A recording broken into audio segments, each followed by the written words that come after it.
Hi, this is Dan back. Going to be talking a little bit about what is the nature and character of God. It is said that God is love, and I want to read just four verses that define or that are the definition of what love is and isn't. And you know more about it, what love is sometimes by what it's not. Both those things are expressed here, and you'll see reflections of those in when Jesus talks about himself. When he says, "Learn this of me and understand this and that." So I want to take you right to the passages, and you'll find those passages in the New Testament Bible in the First Corinthians chapter 13, and right in the very beginning of that chapter, there's three verses leading up to that description of love, and it basically says, "Look, without love, nothing else is more important than love, and without it, you can do all kinds of good things. But if you don't have it, then um, then it's pointless. Love is the reason for all things, and love makes sense of all things. And love is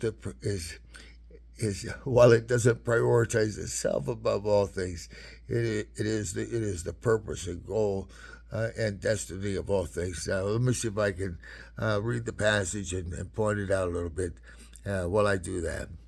It just says basically uh, in the first part, though I speak with the tongues of men and of angels and have not love, I become a sounding brass or a tinkling cymbal.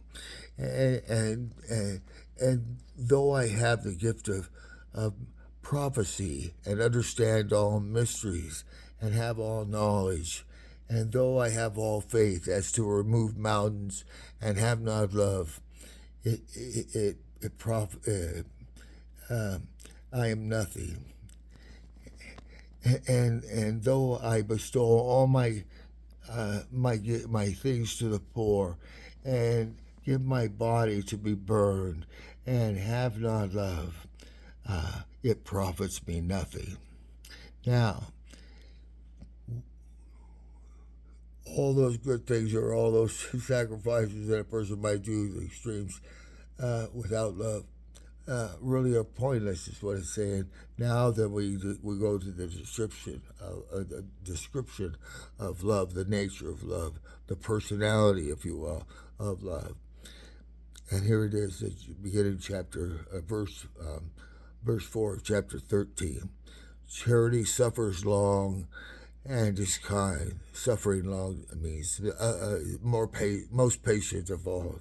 Um, is kind. Uh, and it does not envy. It envieth not. Uh, Vaunteth not itself. That's a vaunteth is a kind of a boastful kind of take on a prioritize doesn't prioritize itself above others. It it it's not puffed up or proudful in that with that regard. It does not behave itself unseemingly. There's a big one. It seeks not uh, her own. And it's interesting that it's a feminine. It seeks not her own. Not her own way. Not it doesn't force itself or its will on others. It appreciates and respects free will, seeks not her own, is not easily provoked, thinketh no evil. Love thinketh no evil. That means also it doesn't think up evil to do, but it doesn't contemplate and think evil about you. That's a very interesting take on it that I wanted to emphasize. Love thinketh no evil, rejoices not in iniquity, or unfairness or um, injustice. It rejoices not in iniquity, but rejoices in truth. Love bears all things, believes all things, hopes all things, and endures all things. Love never fails. Stopping there is a top couple of words in the eighth chapter. So it's the eighth verse. It's verses 4 through 8, uh, describing what love is. And what we should be able to do then is when we say God is love, we should be able to take those same descriptions and transfer those to God. So let's try that and let's see if we can make a bold statement about God. This bold statement would be, God is the most patient of all. He is kind, patient and kind. He does not envy or compete or isn't he doesn't envy anyone, and he's not puffed up. He's not jealous, and he's not proudful. Um, He does not behave himself unseemly. He's not there for shock and awe. He's not there for to get this be the center of attention. He's not the unseemly is. He's not there to be intrusively, unpredictably offensive. Is kind of like the unseemly. Um, uh, Here we go. Uh, uh, he is not. He seeks not her own. That he's not looking for his personal benefit, as it were, or her personal benefit, or to be served. He's there to serve, to express care and not to be cared for necessarily. Seeks not her own. Doesn't prioritize herself above another. Seeks not her own. Is not easily provoked, or to anger, let's say. Uh, Thinketh no evil, and that's a particular aspect of grace itself. Is grace doesn't focus on the evil, or think about what's evil, but thinks about even in inappropriate times. Love thinks about the potential and thinks about overlooking and not focusing on faults of others. So, love thinketh no evil, rejoices not in iniquity or injustice or competitive petty things, but rejoices in truth. Um, Bears all things. Love bears all things, hopes all things, believeth all things, endures all things. Love never fails. Yeah. I God never fails.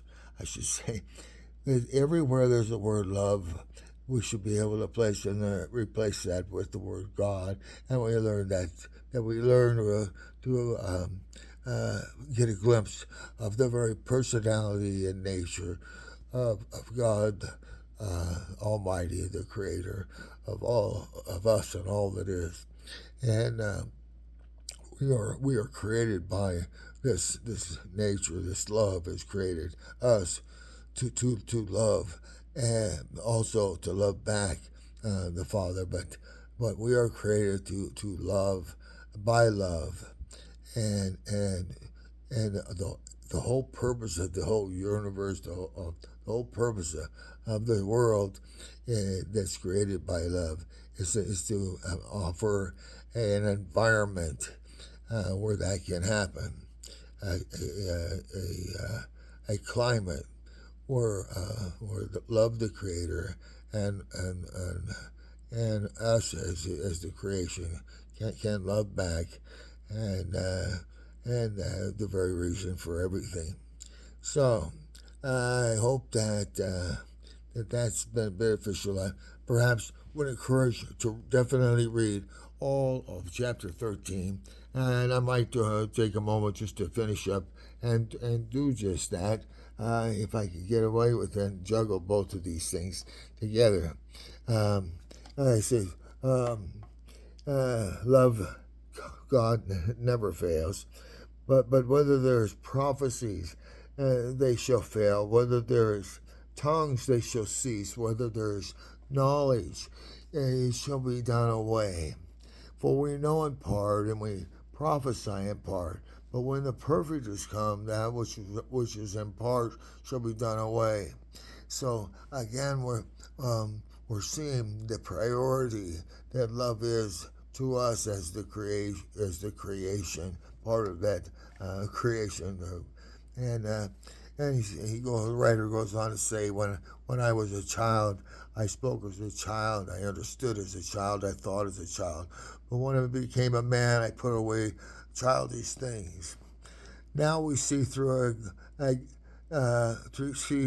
through a glass darkly, but then he's talking about in the next spiritual realm of heaven, but then face to face. Um, uh, I know in part, but shall I? But then I shall know, even as I am also known. So we're known as we know, but then we will know as we are known. We will know love on a very intimate level. And then he says, uh, and now abides, and how about, he says, there are three. Now abides faith, hope, and love. But the greatest of these is love.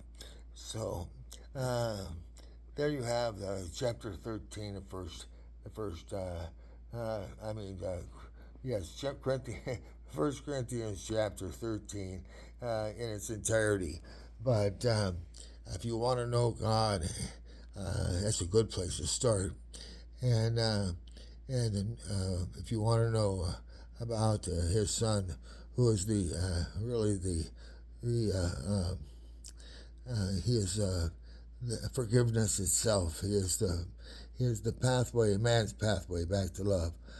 No man comes to the Father but through forgiveness, and no man comes to love but through forgiveness.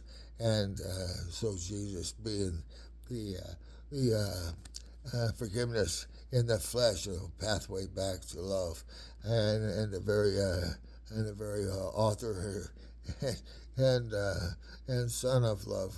So, if you appreciate this, what I've had to say, please hit the like button and subscribe to the rest of my commentaries. And I'd appreciate it and follow me.